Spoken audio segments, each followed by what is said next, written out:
podcast.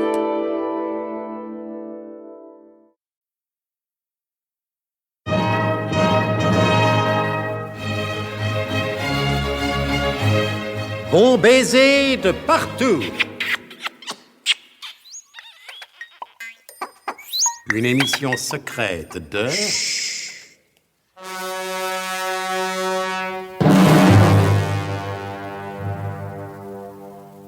Donc, l'abominable Zorbec-Legras a mis au point un plan machiavélique qui lui permettra, du moins en est-il persuadé, de pénétrer sur l'atoll Ondulera, la base secrète, la plus secrète de toutes les bases secrètes. Que se passe-t-il à Ondulera?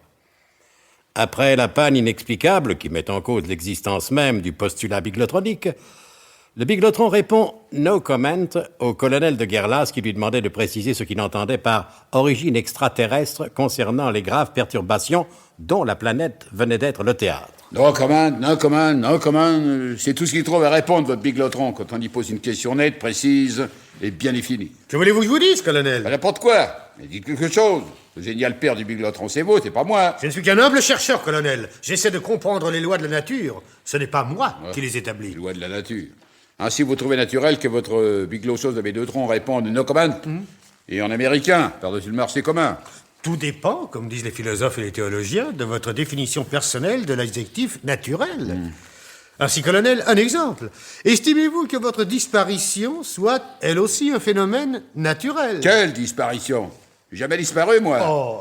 La baille est belle, comme disait le mari de la jolie cantatrice en s'endormant pendant le concert. Que vous le vouliez ou non, vous avez bel et bien disparu. Jamais de la vie. Il y a des témoins. Quels témoins? L'adjudantifrice. Oh, l'adjudant. N'est pas suffisant pour certifier conforme la disparition d'un officier supérieur, chef d'un service secret.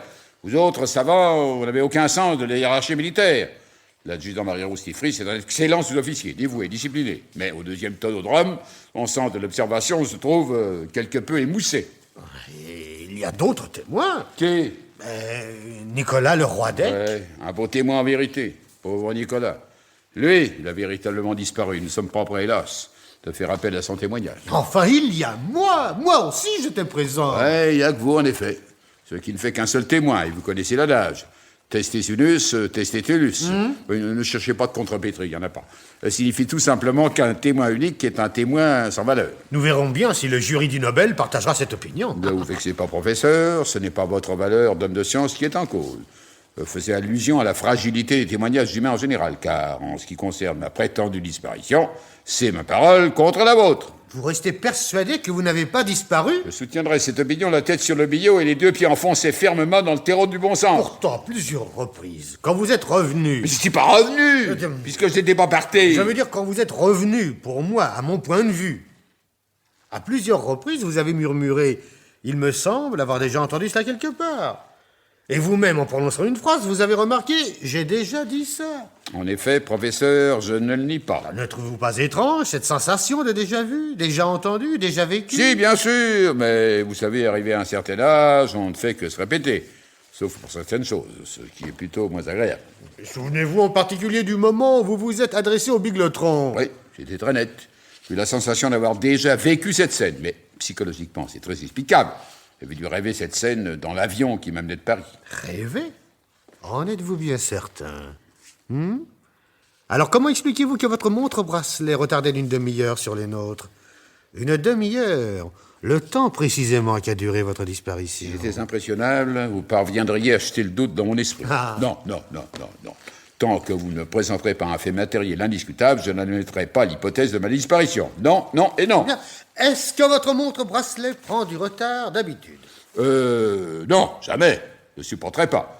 Le chef d'un service secret doit toujours être rigoureusement à l'heure et posséder le monde dont les aiguilles marquent dans le sens de l'histoire secrète. Alors, colonel? Alors, ça ne veut rien dire. Votre montre a-t-elle pris du retard depuis que vous l'avez réglée sur les nôtres? Quelle heure avez-vous?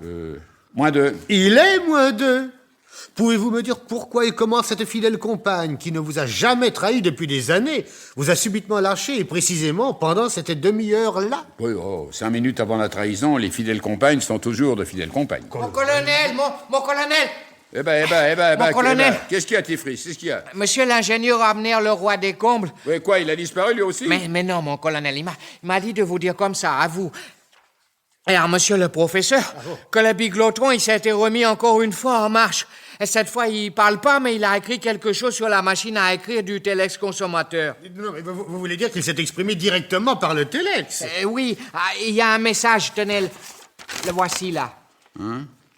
Colonel de Guerlas, venez immédiatement, j'ai une déclaration urgente à faire. Ah bah, très bien, alors allons-y. Et ils y allèrent. Pendant ce temps-là, dans une crique discrète de l'île de Tahiti, Zorbec le Gras prend possession de la goélette 2 mâts et de son chargement. Ferta, que pensez-vous de mon uniforme? Ah, Zorbec, tout à fait splendide.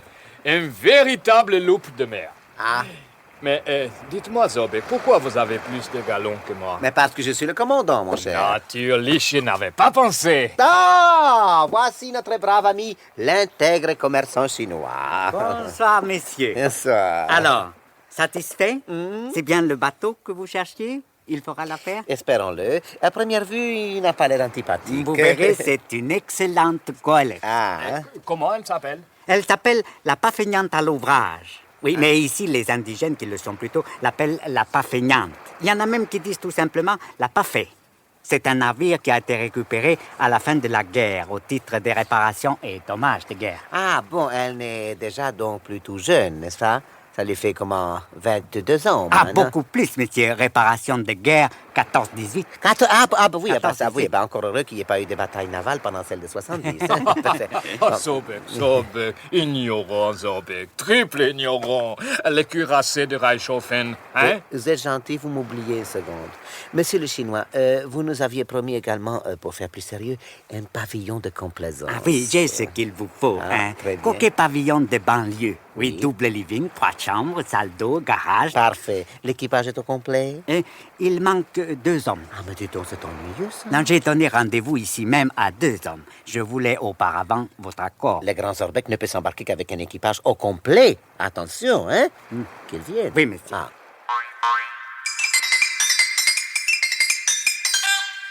À quelques pas de là, dissimulé par une haie d'hibiscus double, que les autochtones appellent des hibiscuscus la praline, 2 hommes attendaient. Tu crois que ça va marcher, Raphaël?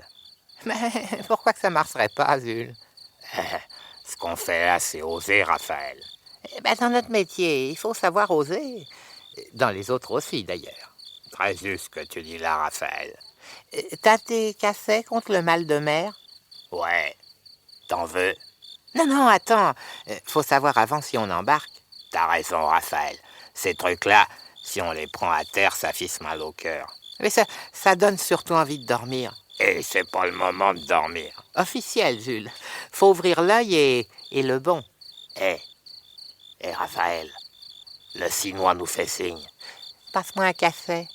Tiens, serre-toi, Raphaël. Ah non, pas celui-là, voyons. Ça, c'est ma petite pastille au cyanure. Elle est pareille aux autres. Alors à quoi tu la reconnais? Au goût. Allez, gros, il nous fait signe. Allons-y.